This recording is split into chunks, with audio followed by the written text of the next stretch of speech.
ব্যস্ত শহরের কোলাহল থেকে দূরে আপনি যদি একটা দিন কোনো নীরব স্থানে ভ্রমণ করতে চান, কিংবা কোনো গ্রামের প্রাকৃতিক পরিবেশের মধ্যে একটা দিন যদি আপনি ঘুরে আসতে চান, তাহলে আজ এমন একটা জায়গার সন্ধান দেব যে জায়গাতে আপনার রয়েছে একই ধারে জাগ্রত এক শিব মন্দির, সেই সঙ্গে সঙ্গে তার পাশ দিয়েই বয়ে গেছে এক সুন্দর খরস্রোতা নদী, এবং এই নদীতে মাত্র 20 টাকার বিনিময়ে আপনি কিন্তু নৌকা ভ্রমণ সেরে নিতে পারেন।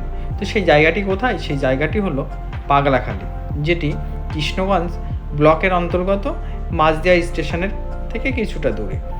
তো সেই পাগলাখালিতে আপনি কিভাবে যাবেন এবং যেতে কত সময় লাগবে, কত টাকা লাগবে, সমস্ত তথ্যই কিন্তু আজকের এই ভিডিওতে দেব।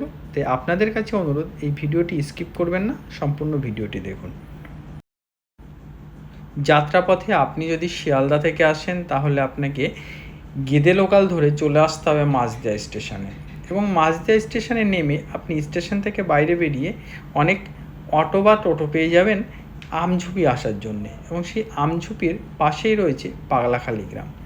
এছাড়া আপনি কিন্তু কৃষ্ণনগরের দিক দিয়েও আসতে পারেন। সেক্ষেত্রে আপনি যদি ভীমপুরের মধ্যে দিয়ে আসেন কৃষ্ণনগর থেকে, তাহলে এই রকম একটা বাঁশের সাঁকো কিন্তু দেখতে পাবেন। বাঁশের এবং কাঠ দিয়ে তৈরি অপূর্ব সুন্দর কিন্তু একটা ব্রিজ। এই ব্রিজ পার হয়েই আপনি ওপারে চলে গেলে পারেই আমঝুপি গ্রাম, এবং এই আমঝুপি গ্রামের মধ্যেই রয়েছে সেই জাগ্রত শিব মন্দির, যে শিব মন্দিরে মানুষ মানত করলে পারে তার সেই মানত পূর্ণ হয়ই। তো সেই পাগলাখালি বাবার ধাম, সেখানেই কিন্তু আজকের আমাদের গন্তব্য। আর যাত্রাপথে এই যে কাঠের সুন্দর একটা সাঁকো, এবং এই যে একটা নদী, যে নদীটার নাম হলো পলতা নদী, এবং এর চারিদিকে রয়েছে কিন্তু অপূর্ব সুন্দর প্রাকৃতিক পরিবেশ। এবং এই নদী পার করার পরে কিছুটা আসলে পারেই কিন্তু আপনি দেখতে পাবেন এই যে শিব মন্দিরটি। মূলত এটা পাগলাখালি শিব মন্দির নামেই পরিচিত, এবং এই শিব মন্দিরে মানুষ কিন্তু যা মানত করে তারই কিন্তু সেই ফলটা পূর্ণ হয়। তা আজকে এসেছিলাম এই পাগলাখালি শিব মন্দিরে পুজো দিতে। সেই সঙ্গে সঙ্গে ভাবলাম আপনাদের সঙ্গেও এই পাগলাখালির পরিচয় করিয়ে দিই। আপনারা যারা পাগলাখালি আসতে চান তারা কিন্তু অবশ্যই আসতে পারেন। এখানে কিন্তু প্রতিদিনই মন্দির খোলা থাকে। আর এখানে মন্দির বলতে এই যে গাছটি দেখতে পাচ্ছেন, একটা সুবিশাল বট গাছ, সেই সুবিশাল বট গাছের চারিদিকেই কিন্তু মানুষ পুজো করে থাকে। এই বট গাছটাতেই মানুষ কিন্তু ভগবান রূপে মহাদেব রূপে কিন্তু এই বট গাছটিতে তারা পুজো করেন। এবং এখানে আরেকটা কথা আপনাদেরকে বলে দিই, এখানে কিন্তু কোনো রকম কোনো পুরোহিত নেই, নিজের পুজো কিন্তু এখানে নিজেরাই দিতে হয়। এবং এই গাছের নিচেই মহাদেবের শিবলিঙ্গের পুজো করা হয়। তাছাড়া এর চারপাশ দিয়ে আর বেশ কিছু শিবলিঙ্গ কিন্তু তৈরি করা আছে। কোনো একটা সময় এখানে কিন্তু কিছুই ছিল না। আমি প্রথম যখন এখানে এসেছিলাম, তখন কিন্তু এই জায়গাটিতে একদম কিছুই ছিল না। এই গাছটাই শুধুমাত্র ছিল, এবং গাছের পাশে দুটো ভাঙা টিন দিয়ে একটা ছোট্ট সুন্দর একটা মন্দির করা ছিল। কিন্তু ধীরে ধীরে মানুষের মনের বিশ্বাস এই স্থানটিকে আরও বেশি জাগ্রত করে তুলেছে। সেই সঙ্গে সঙ্গে মানুষের যা মানত করে এখানে সাধারণ মানুষজন, সমস্ত কিছুই কিন্তু এখানে তাদের পূর্ণ হয়।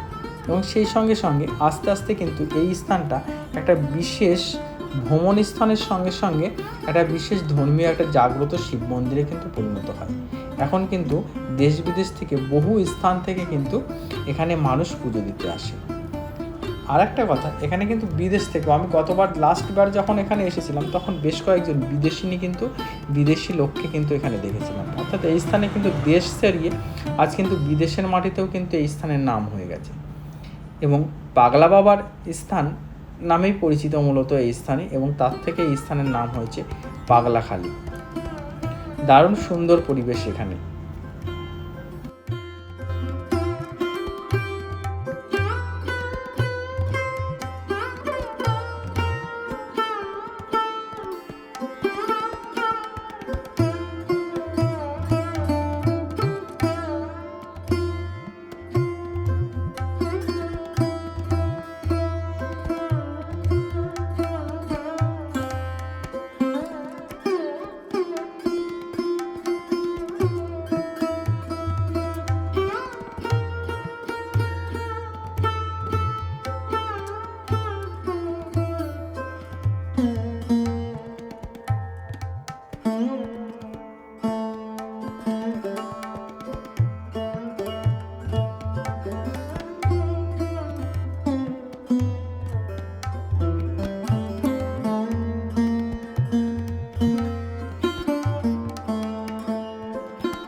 এখানে কিন্তু প্রতিদিনই পুজো দেওয়া যায়, তবে সোমবার এবং বৃহস্পতিবার এই দুটো দিন কিন্তু লোকজনের সংখ্যা একটু বেশি হয়। তাছাড়া কিন্তু পুজো কিন্তু প্রতিদিনই এখানে দেওয়া যায়।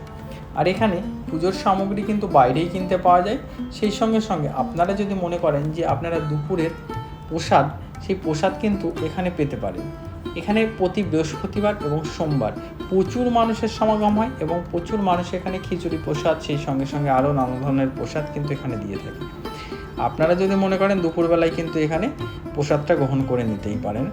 আর সোমবার আর বৃহস্পতিবার যদি আসেন তাহলে তো এত লোকের সমাগম হয়, এত প্রসাদ চারিদিকে সবাই লোকজন বিতরণ করে, সে না আসলে পারে বলার নাই। যদিও আজকে আমি এসেছিলাম সোমবার করেই, কিন্তু এখানে যেহেতু একটু মেঘলা আবহাওয়া ছিল তাই লোক সংখ্যা একটু কম ছিল। তাছাড়া অন্য দিনে কিন্তু এখানে প্রচুর লোকজনের সমাগম হয়।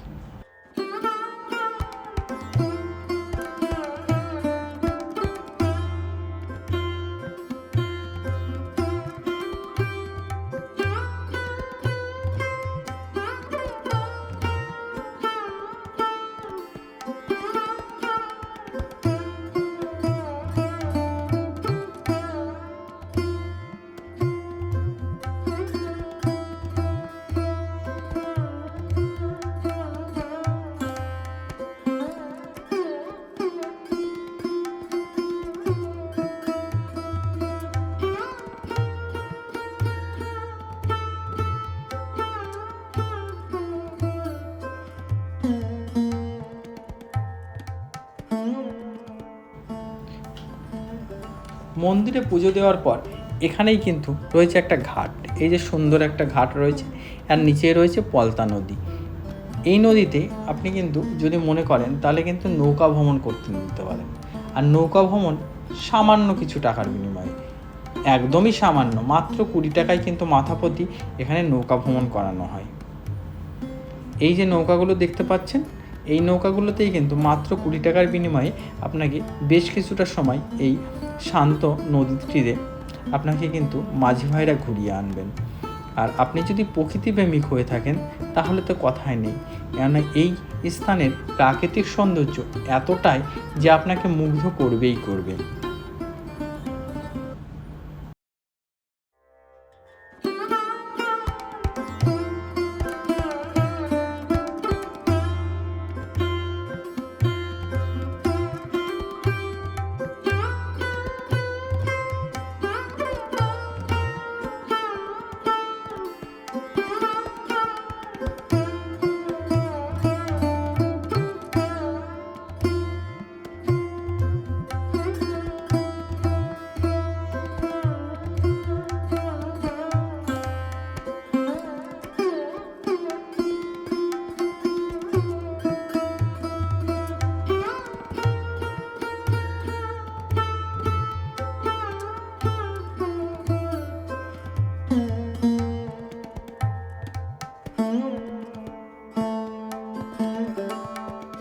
নৌকা ভ্রমণ করতে করতে আমি যেন প্রকৃতির মাঝে নিজেকে হারিয়ে ফেলছিলাম।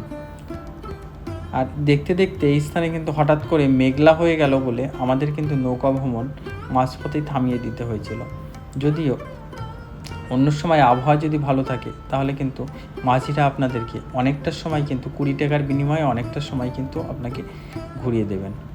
তো আজকের শহরের ব্যস্ত জীবনের কোলাহল থেকে দূরে একটা দিন যদি নীরবে কাটাতে চান তাহলে আমি বলবো এই স্থানে একটা দিন এসে দেখতেই পারেন। কথা দিচ্ছি আপনি এই স্থানের প্রেমে পড়ে যাবেন, চারিদিকের সৌন্দর্য আপনাকে মুগ্ধ করবে। তো আজকের ভিডিওটি এই পর্যন্তই। আর ভিডিওটি আপনাদের কেমন লাগলো অবশ্যই জানাবেন। আর যদি ভালো লেগে থাকে তাহলে একটা লাইক আর একটা কমেন্ট করতেই পারেন। আর খুব বেশি ভালো লাগলে একটা সাবস্ক্রাইব করে দিতে পারেন। ধন্যবাদ। দেখা হচ্ছে পরের কোনো ভিডিওয়।